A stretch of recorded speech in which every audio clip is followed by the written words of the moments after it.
It all started back in 2013. Data wants to be free.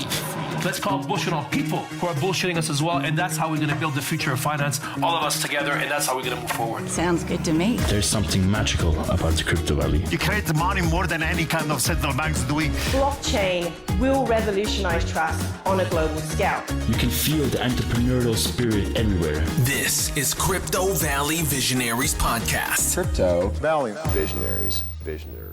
Welcome to Crypto Valley Visionaries Podcast. This is your host Ivana here, and together with my co-host Ralph, in this podcast, we interview entrepreneurs and visionaries from the global blockchain scene. Together, we explore how blockchain technology is changing the world, and we discuss different stories from their entrepreneurial journey.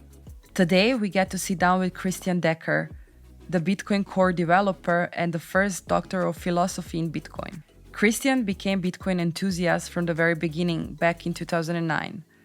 He got involved in that small community and he started to contribute. In 2012, he was offered a Ph.D. candidate position in the distributed computing group at ETH Zurich. The result was the world's first Ph.D. dissertation about Bitcoin. Christian now works as Bitcoin core developer in Blockstream, the leading provider of blockchain technologies. In this episode, we talk with Christian about the early days of Bitcoin community in Switzerland, why he chose Bitcoin for his PhD, and how it is to work in a team distributed across 3 continents. If you haven't done so yet, subscribe to our podcast and follow us on social media. Now, sit back, relax, and enjoy this episode. Oh, thank you so much for having me. It's been a lot of fun talking to you guys. It's always nice to sort of dig back into the past and see where all of this came from. And I think something that I want to purvey to people is basically that sometimes following a hobby can lead somewhere that you would not expect to be. And Bitcoin is definitely the extreme case there. Well, Christian, welcome to Crypto Valley Visionaries Podcast. Because we have the benefit of a really early adopter, maybe you can tell us a little bit about the early days. So you did a PhD in Bitcoin, and then there's all kinds of things that you guys did in the beginning. So how did that look like? I can probably tell you what it looked like from my lens. I first learned about Bitcoin from the white paper sometime in 2009. So in the first year that the paper was out, it happened to be the time that I was doing my master's in distributed computing, which meshes really nicely with the topics at hand. And so I got started looking into it and sort of participated in the early discussions on Bitcoin Talk, which back then still used to be on bitcoin.org.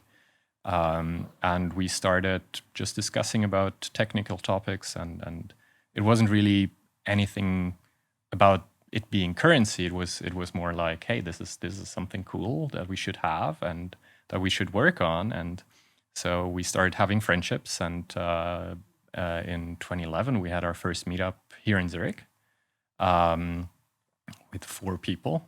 2 of them are now in America and leading successful companies. And at some point my hobby turned into a full-time job when I started doing my PhD on it. And 3 years later, I was the first Bitcoin PhD and got started working on the Lightning Network at Blockstream. Excellent. So we hear rumors that there were vending machines where you could purchase chocolate bars with Bitcoin. That is true, in fact. That is true. Yeah, the company Selecta was gracious enough to offer us a free vending machine, despite us reaching out only to have a contact for somebody from whom we could buy it for cheap. They basically built a completely new machine for us and then shipped it to us. And we had 2 students work on it. And to encourage them, we had the bottom kind of layers filled up with beer.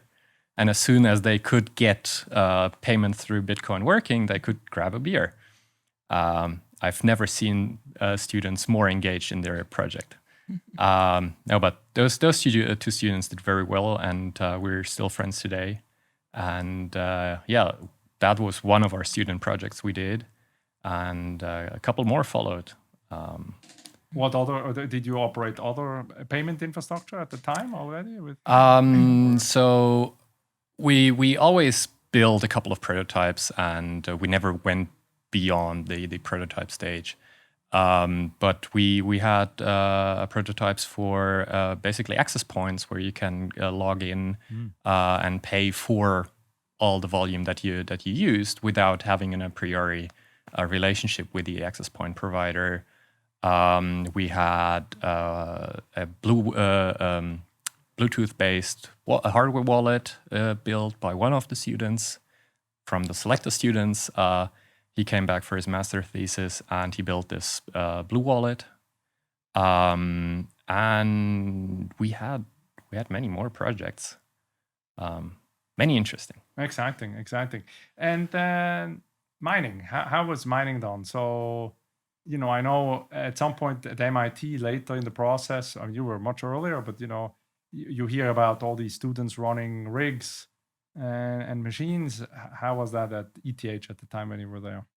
I didn't mine at ETH. That was way before. I was living in a student dorm, and I was administering the servers there. And at some point, I decided that hey, this Bitcoin stuff is cool. Maybe I can just have it run on a computer in my room somewhere. And I started, and a couple of months later, I noticed, oh, this is now suddenly worth something. It was like 5 cents for a Bitcoin or so, and then I rediscovered this the Bitcoin for me, and it turns out, yeah, I had like 100 Bitcoins sitting there, and I immediately sold them. Worst decision ever. But you were the only one. I mean, were there other people? Did you motivate? I mean, some of these master students or your project-based students, did they also mine? Well, at that time, it wasn't really feasible at all anymore with the consumer hardware. I started my PhD in 2012, and at that point, we already had application-specific integrated circuits. We had already left FPGAs and GPUs behind, and so it was really you had to invest to get hardware that was doing anything real. And you probably didn't want to get into that rat race because we don't have the most not the cheapest electricity, and so the mining days are pretty much over. They were over already before you started. Yeah. Also, mining isn't that interesting, to be honest. True. So before we turn to the Lightning Network, maybe one last question. So ETH, is obviously very research-driven institution, but still, there's occasional interaction with industry, right? So at some point, maybe you recall an instance where you actually did speak to maybe private companies that had an interest, and if so, what was their interest in what they were researching? So one of the interactions we had was definitely the one with the company Selecta, and they have a really good research group internally. And so when we reached out, they were really approachable and were really open to discuss potential collaborations. And then we got into talking, and they were really forthcoming when it came to helping us out, especially by lending us one of their quite expensive machines. So that's a lot of trust they gave us, and that worked out really well. We tried to get a prototype working in a public setting as well, but sort of the interest waned at some point. But that was definitely a positive interaction we had, and we had a couple of master theses working with external companies. I'm not sure that we had any involving Bitcoin, but we had a credit card processor, and we had a network a service provider working with us on separate projects. Okay. But all of them were really good interactions, and I think the name ETH alone opened a lot of doors. Yes. Great. So Lightning, you're part of a small team What's Lightning? implementing Lightning. Maybe for our listeners that don't understand that well, what does it do, and what is it supposed to be when it's growing up? Mm-hmm. So Lightning is basically attempting to break through the limitations that we have for blockchains by leveraging blockchains as the building layer, as the base layer on which we build additional functionality on top of.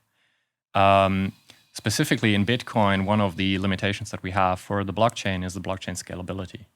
The blockchain can be seen as a global medium that is shared by all of the participants in the network. And so if everybody were just to use that shared resource, then we end up with contention of that shared resource. That is solved by Bitcoin through the fee market, but that still doesn't remove that limitation. And so we need to build a layer on top of Bitcoin that allows us to have more efficient use of that base layer while providing additional use cases. And for Lightning, the goals are specifically that we want to remove the latency from sending a transaction to it being confirmed, which in Bitcoin on the base layer can take minutes, if not hours, depending on how lucky you are and how much fees you added to your transactions. And in Lightning, there we have the immediate real-time settlement of transactions. Increase the scalability of the network as such by basically taking some funds, allocating them to a contract between two people, and then basically moving back and forth those funds an unlimited number of times before then settling the net of those interactions to the blockchain. So a Bitcoin transaction can represent any number of off-chain interactions. And finally, to leverage to increase the privacy of the network as well, by basically not having a permanent trace of every single payment in the system be reflected as a transaction on the blockchain, but instead aggregating all of these individual transactions into a net settlement that then doesn't really have a one-to-one mapping to the interaction that you had, or my coffee that I bought on the Lightning network. And how did you get started in that? I mean, it's almost like starting a company, right? So how did you get started with this implementation? So, I mean, the idea of these off-chain protocols is pretty old, actually. The initial simple micropayment channels, as we call them, date back to 2013 by Hearn and Spielmann. But they were simple in the sense that we can only send incremental amounts in one direction and never sort of send funds back. And then during my PhD, the topic of which was basically scalability and security of Bitcoin. One of the potential solutions for the scalability was making use of these payment channels, make them bidirectional, and create a network of these channels that can then through indirections reach any point in this network. And so the last publication I had for my PhD was basically one construction for these bidirectional channels called duplex micropayment channels, and I started implementing it.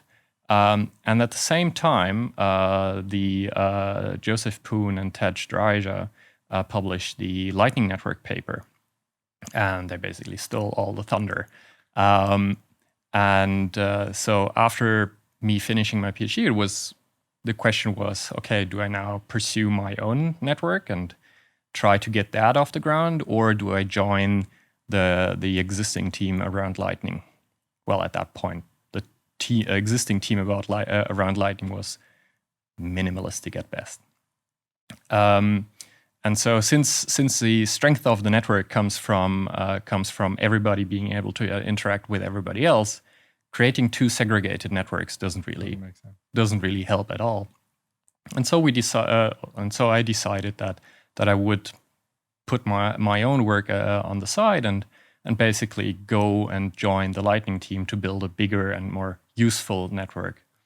Always keeping in mind what I had researched and what I had learned, and trying to get all of the good trade-offs back into the Lightning network. And that in the end then turned out to be what we published 2 years ago, called a proposal L2. And we're sort of working towards that. And so once I had the decision that I wanted to join Lightning, it was pretty easy to, it wasn't a hard choice to basically go to Blockstream, one of the biggest names when it comes to Bitcoin, and start work there. Cool. Christian, we know that you are a top-level computer scientist, and but we want to also get to know you as a person. What is it that attracted you to computer science originally, and how did you get into this? And then later on, how did Bitcoin white paper first reach you? I think probably something that helps when getting started with computer science is a love for tinkering and sort of this creative process to explore a bit of this technology, right? It's about. I remember as a kid, I was always the guy who took apart his cassette player, and my parents had to buy quite a few of them, and so I think this sort of technical interest will at some point steer you towards some at least an engineering discipline. And computer science is definitely one of the engineering disciplines that is easiest to pick up, because you don't need an oscilloscope and you don't need to have a soldering machine. It's just your computer as such. And so it's something that you can get lost in quite easily, but it's a playful thing. And so that's definitely nice. I first read about the Bitcoin white paper on a blog, which I can't remember which one it was, but it was back then when Google searches for Bitcoin were basically returning 3 or 4 results. One of them was Satoshi's post on the crypto mailing list, and so it wasn't too hard to actually find that paper and sort of dig in. And it's something that I had been thinking about as well. And suddenly there is this solution that claims to be able to do something that everybody considered to be impossible, and it's an elegant solution. Not that I got it right from the get-go. I had to read this paper like 5 or 6 times to actually start to begin with understanding it. But it turns out it's a really nice construction, and it just meshed with my personal interests as well. And what is it that attracted you to Bitcoin? So what does Bitcoin represent for you? Bitcoin represents for me an experiment that goes beyond what we thought was possible. Having a group of people agree on a state and changes to that state without having to trust each other, being able to basically, a transaction is something that I can authorize, but everybody else has to accept.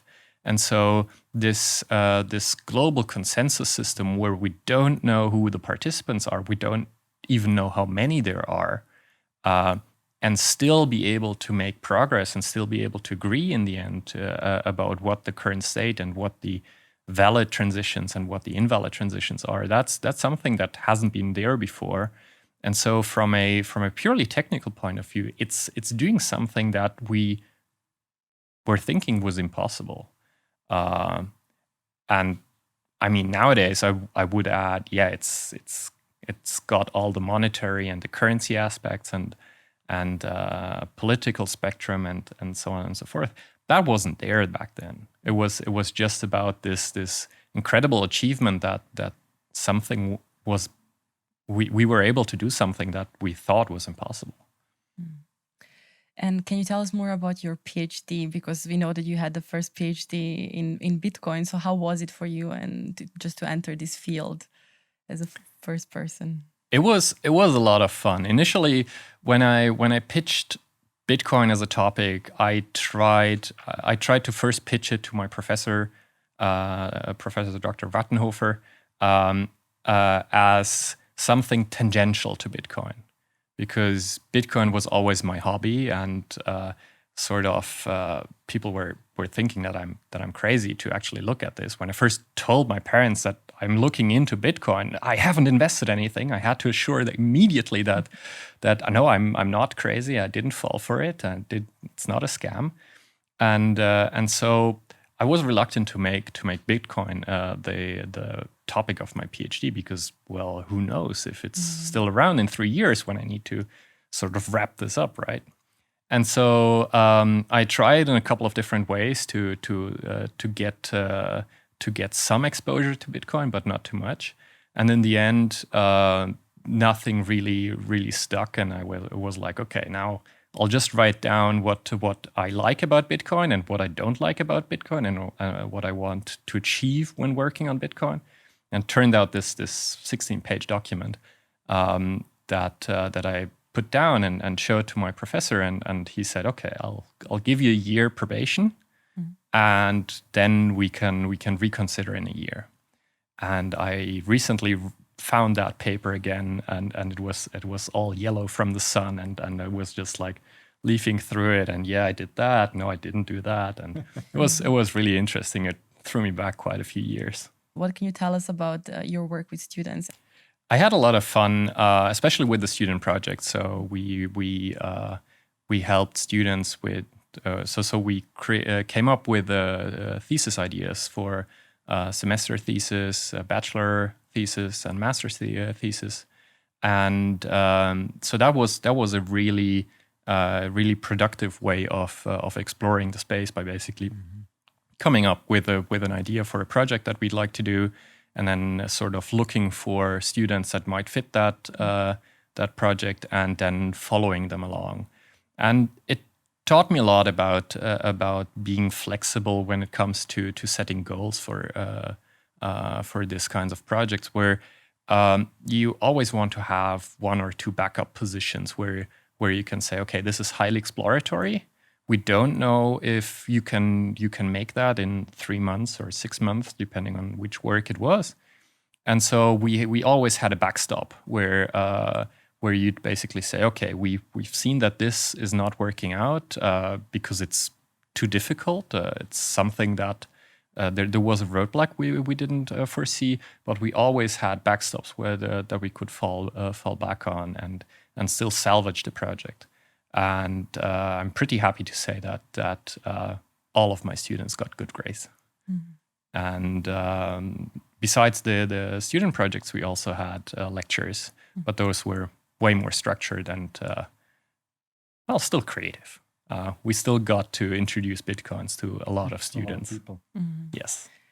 And after you finished your PhD, then you went and you got the job and you started working for Blockstream. So I wonder, how does your experience compare? How does your research experience compare to now working in a startup? It's definitely different. During my PhD, I was always like this chase for something new. You always were looking for the next big thing and sort of trying to work on it, and then you postulate your theories and then you prove them, and in a couple of months you're basically done with that project. And well, then you write it up for a month or so, but and then you get a grade, and then you move on with life. Exactly. Like you never get to actually implement stuff or actually get users to use your software. And so that was definitely something that I was lacking.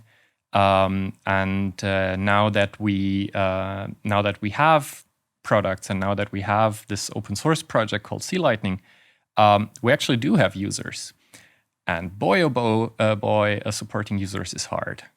But also really good to have your thing that a couple of months ago was only something on paper, actually having it in the hand of users and seeing where the actual usability problems are. And I am in a nice position where I can actually balance research and work on a product quite nicely. And so that's a freedom that is really good to have. So, as a developer now, and specifically in this crypto scene, the projects are typically decentralized, maybe distributed as well, right? So distributed teams for sure, if not decentralized. And on top, so not only is your team, in various places, but the teams that you're having to coordinate compatibility with on the Lightning implementation side are also themselves, in various locations and throughout the world. So how is it to work in such an, so to speak, extreme decentralization mode? It's definitely hard to get started with. Sitting home alone the whole day is something you definitely have to get used to, especially when coming from a situation where you had an office and basically when you turn the key in the evening, that's it, right? Initially, I had some real issues basically ending the workday because my computer is just there. I'm watching a movie, but I could just do this last thing right now, right? But it's a sort of discipline that you start to learn. Now, beyond the individual developer, there's the team aspect, and we're in a sort of extreme situation where we have Rusty sitting in Australia, me sitting in Europe, and Lisa sitting in Texas. So we're really spanning the globe when it comes to time zones, and that makes finding meeting times really hard.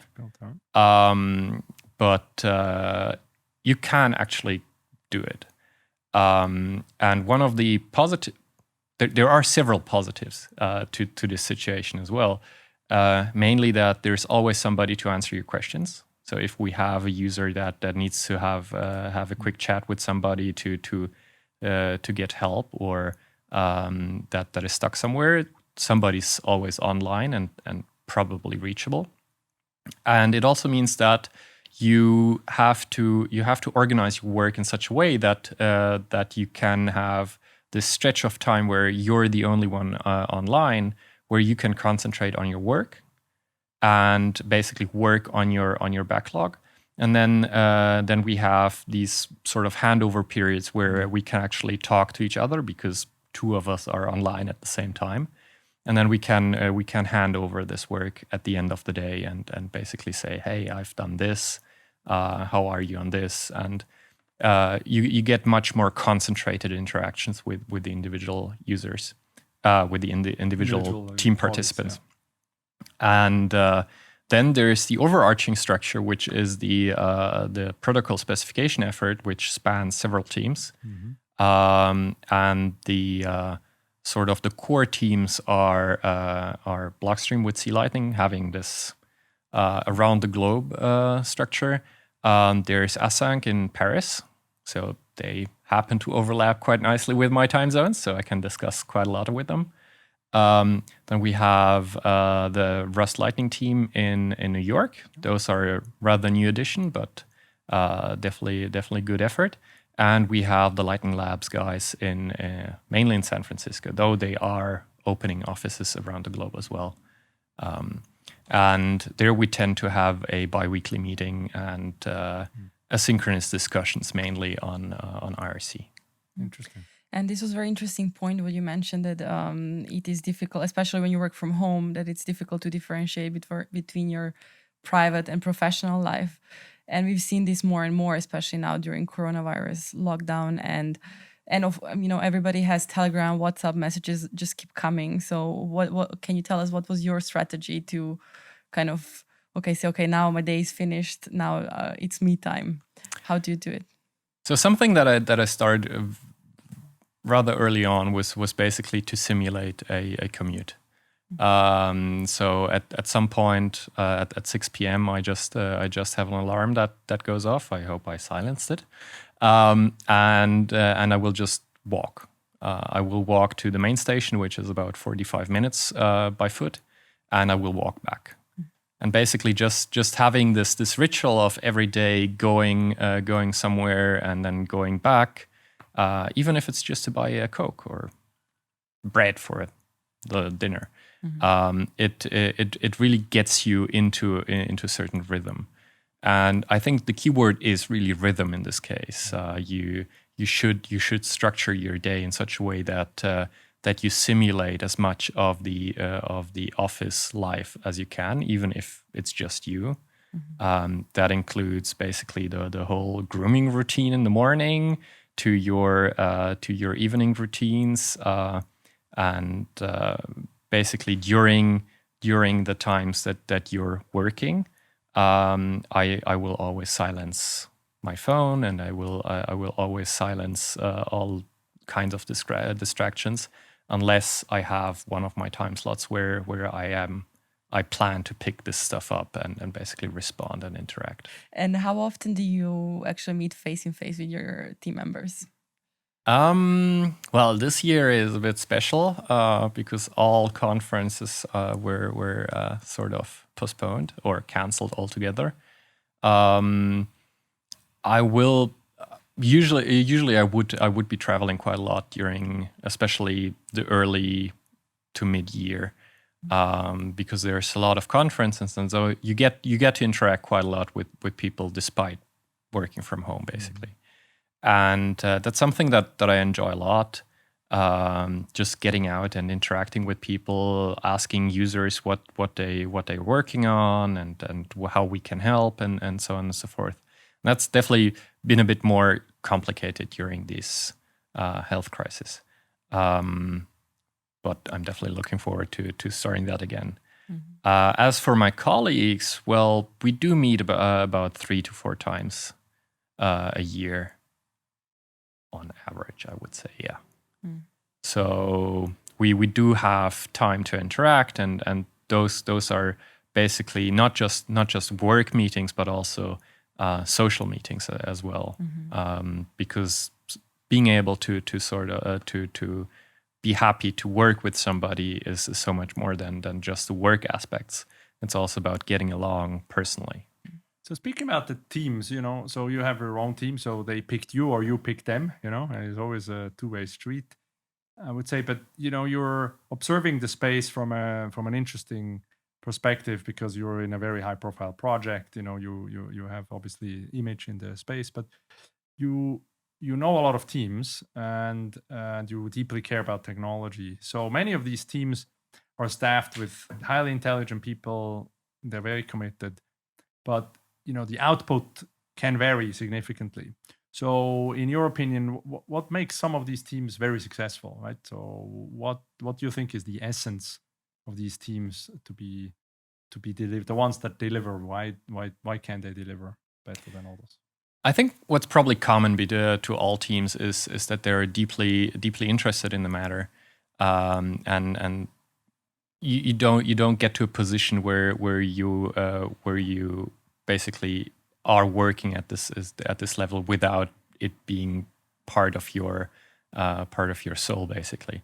I think the difference between incredibly productive teams and teams that are a bit slower very is that the productive teams do have a goal to work towards, and it's a very concrete goal that they're working towards. I see a lot of initiatives that sort of set out to create something very abstract that maybe doesn't have an intrinsic value, or is so far-fetched that even taking the first step towards that goal is feels like insignificant. And so people will postpone that first step and all subsequent steps quite a bit. And so I think it's good to have small and incremental goals to work towards, such that the goal is always attainable. And that's a mark of a good project leader is basically setting out those goals and always making sure that we're not veering off the course while still maintaining this core interest of the individual developer. And Lightning, you could call it an application to solve a specific problem on top of on top of Bitcoin. Mm-hmm. You know the space very well. What other specific areas do you consider as important? Similar to a Lightning initiative. You can or you cannot mention some of the projects, but what other areas? So you're working on payments, if you want to say so. What other areas of specific interest do you see? Yeah, I think Lightning has this aspect of payments pretty nicely covered. It offers the ability to basically exchange an amount of currency for goods and services in a real time fashion.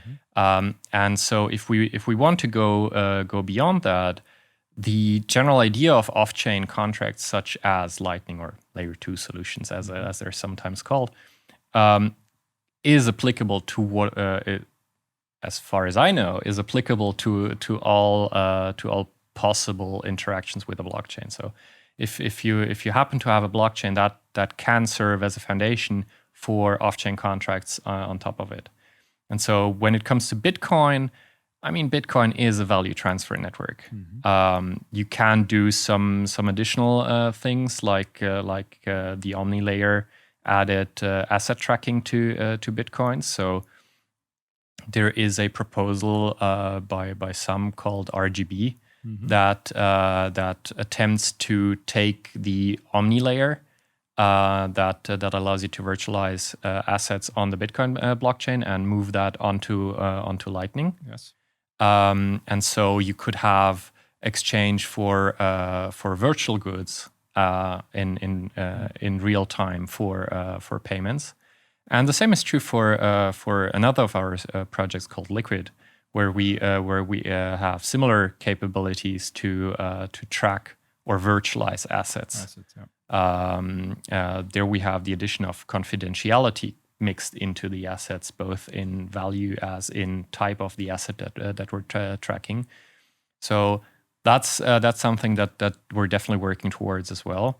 And if we want to leave Bitcoin aside, we can of course look at what other blockchains do. And as far as I know, we can build similar layers like Lightning on top of other blockchains as well, to increase the scalability, to increase their usability because of the real-time settlements, and to increase the privacy by basically not leaving a permanent trace on the blockchain itself, but to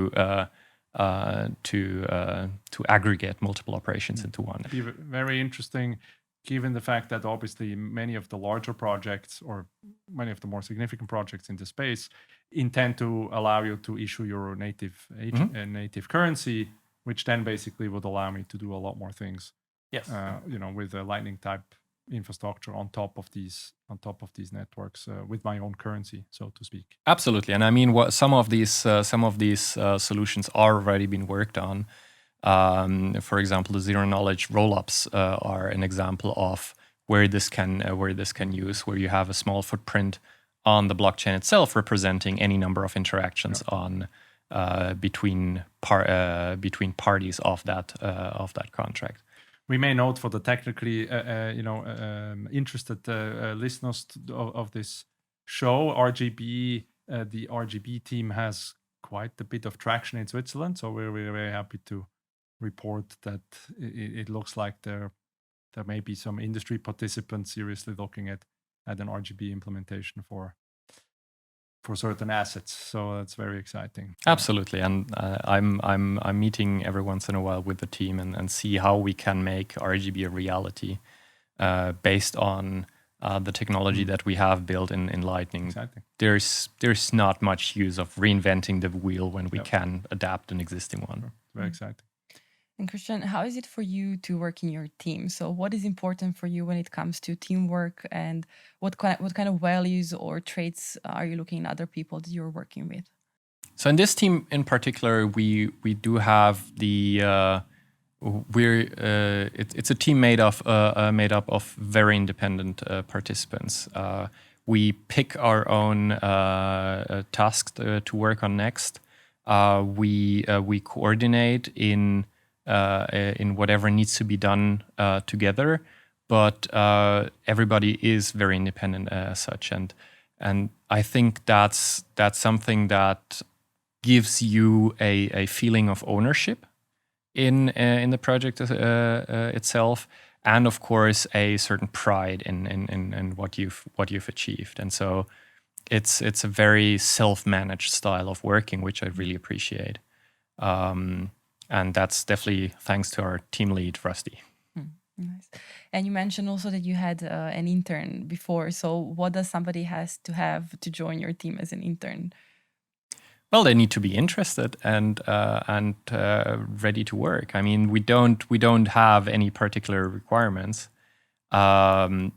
except that that you should be able to come in motivated and join a team of independents.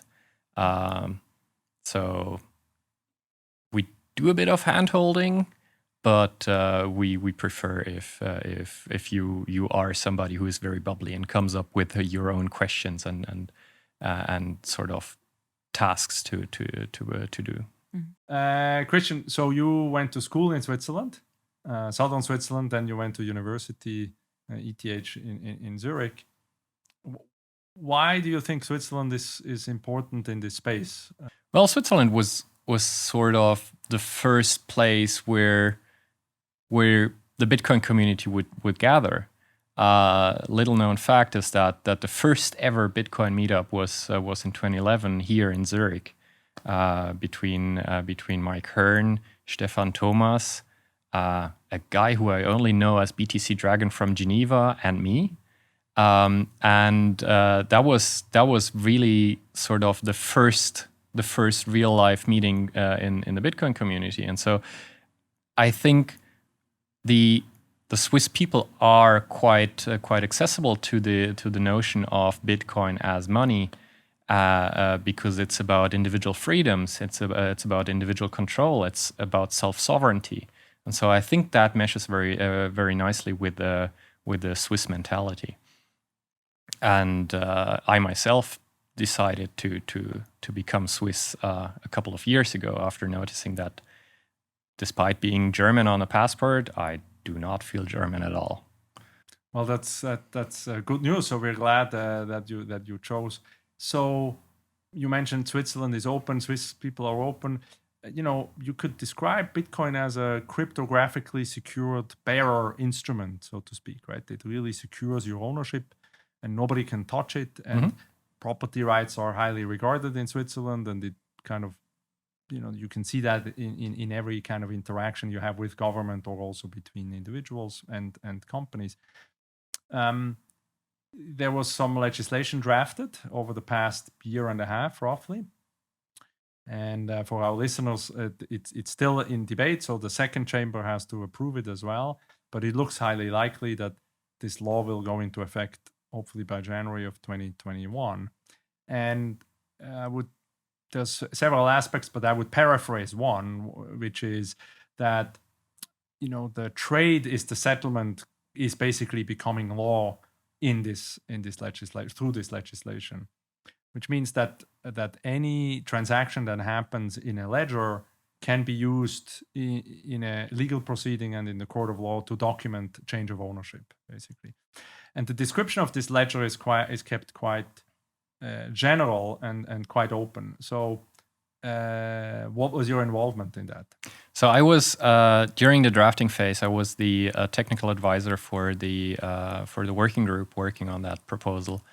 And it was quite an interesting setting, being surrounded by lawyers and the only guy who wasn't wearing a suit.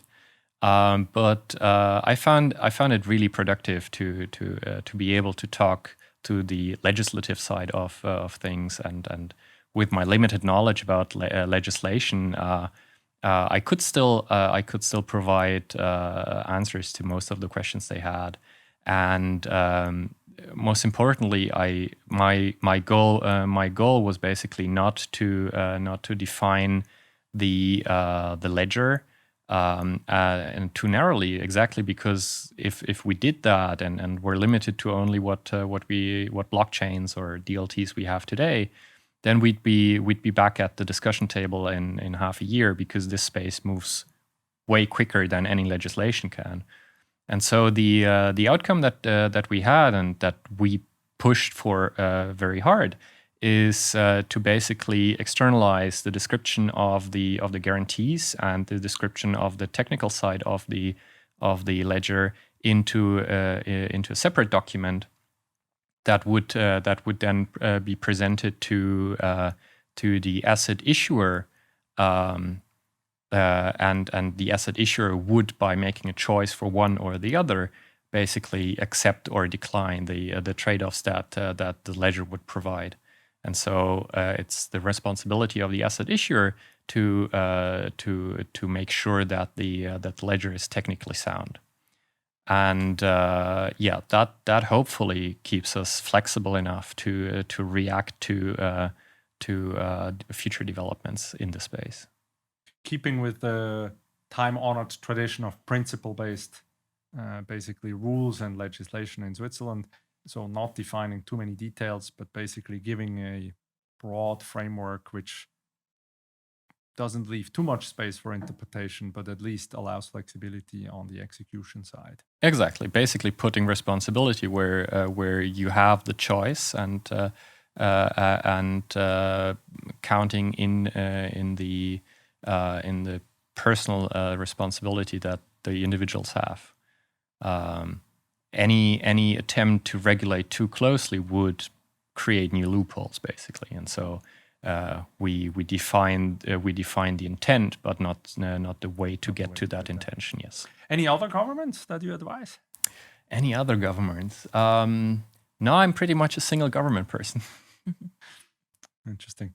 So at the end of our session, we always ask our guests basically the same question. Now, we most of the time have entrepreneurs. You said before you don't describe yourself as an entrepreneur. However, you basically co-founded one of the Lightning implementation teams, if you want, or projects, right? So it's not, I would say, if you allow me to say so. So, and you know a lot of technical teams, and you've described what makes them successful. So within 90 seconds, we ask our guests to give 3 recommendations or 3 of the best advice that you could give to a potential founder, be this technical or business, on what they should do and what best advice that you have been given. So, Christian, what are your 3 best advices for founders? I'm not sure that I'm going to separate them individually, but be selective about what projects you pursue.